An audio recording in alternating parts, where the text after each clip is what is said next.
Family ને આમ બોલે છે ને ફલાણું બોલે ને ઓહ જ્યારે તું કોકની દીકરીની ઇજ્જત ઉપર બોલ ત્યારે તારી માને વાંધો નથી, તને વાંધો નથી, પણ જ્યારે તમારા ઉપર આવે છે ત્યારે તમારી ઇજ્જત ઇજ્જત કહેવાય, પણ એ દીકરીની ઇજ્જત નહોતી.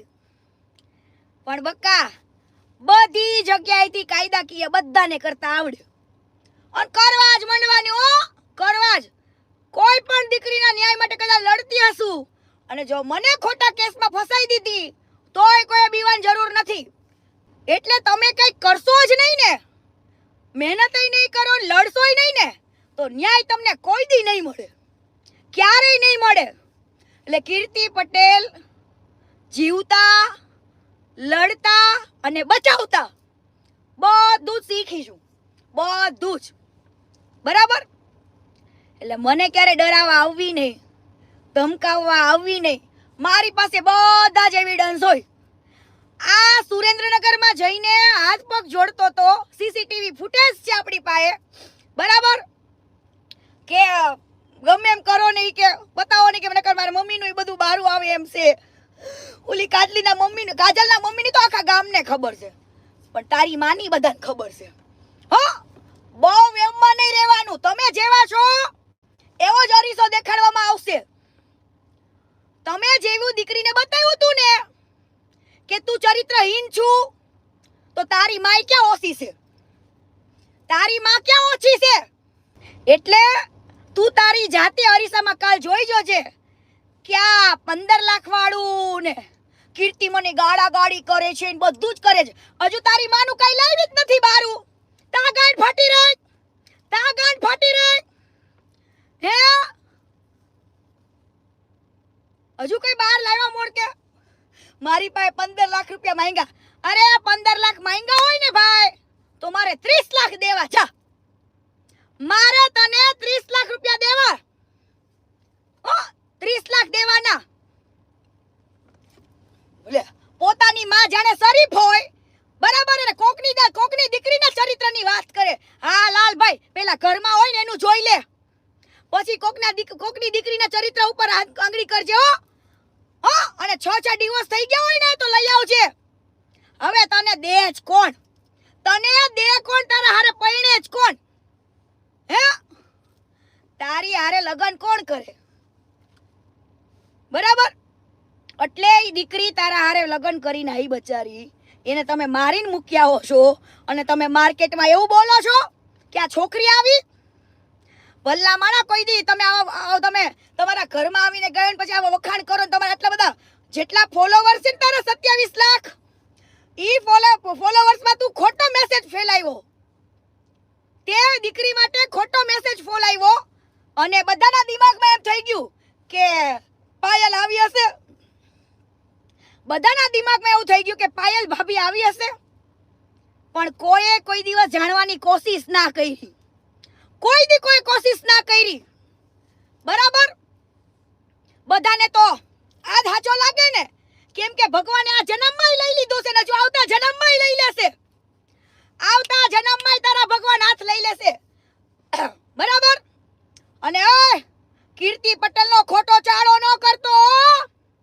તું ખોટો ચાળો કીર્તિ પટેલનો ન કરતો. રહેવા દે છે બેટા. અહીંયા હમણાં મારે કઈ બોલવું નથી આમાં, નકર મારું રાજ તમને ખબર પડી જાય. બરાબર? મારું રાજ તમને બધાને ખબર પડી જાય કે હું કોઈ દિવસ કોઈને છે ને હેરાન કરવા, ટાટિયા ભાંગવા એવું કઈ માંગતી જ નથી. ભગવાન ભાઈ કાંઈ જ નથી માંગતી. ઓટોમેટિક. હા, એટલે એને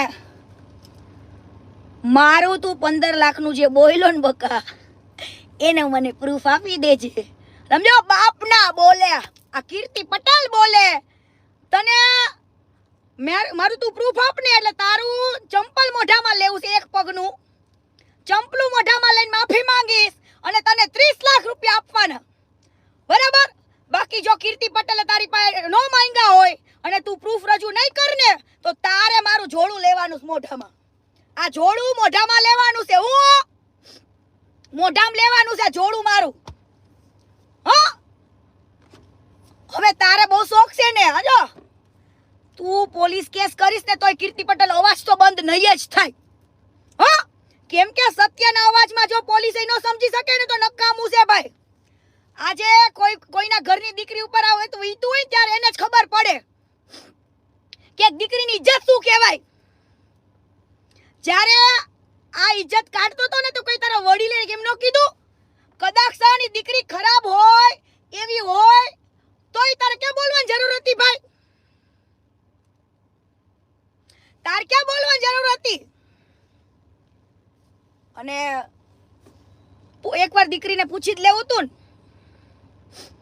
પૂછી જ લેવું તો હું તો જે વિરોધ કરતી હોય ને તો ખુલ્લી ચેલેન્જ આપું પુરાવા મૂકીને કે એક પુરાવો ખોટો હોય તો બતાવી દેવાનું. એક પુરાવો ખોટો હોય બતાવી દેવાનું. બરાબર? તું દીકરીના પુરાવા મૂકવા માંડજે એટલે મારે જોવાશે. હા મારે જોવાશે. અને તો એવું સાબિત થયું ને કે તે દીકરીને છોડી દીધી હતી. તું દુનિયાને ખોટું કહેતો હતો. દુનિયાને તું ખોટું કહેતો હતો બકા. સત્ય હંમેશા પરેશાન હોય પણ પરાજિત નહીં. અને તારા જેવા જે ખોટીના પેટના રાક્ષસ હોય એના સીધા જ કરવાના છે. સીધા જ. તમે જ્યારે કોકની બેન દીકરીનું બોલતા હોય છો, આજે કીર્તિ પટેલ કોકને ગાળ દે ને તો ગાળ ખાવાની તાકાત ધરાવું છું. હું આજ દિવસ સુધીમાં કોઈ ઉપર કેસ કરવા ગઈ ન જાઓ વાલા. કેમ કે ઈટનો જવાબ પથ્થરથી ન દેવાનો હોય. ઈટનો જવાબ પથ્થરથી ન દેવાનો હોય.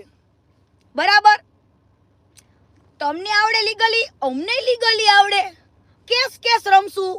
હા કેસ હા એમાં વધારે મજા આવશે. પણ આય ચાલુ રહેશે એવું નહીં સમજતા. હો ચાલુ રહેશે એટલે મૂંઝાવાનું થાતું નથી. બરાબર? તને 15 લાખના મારે 30 લાખ રૂપિયા આમાં દેવાના, બાકી તારે મારે ચંપલ લઈને મોઢા માફી માંગવાની.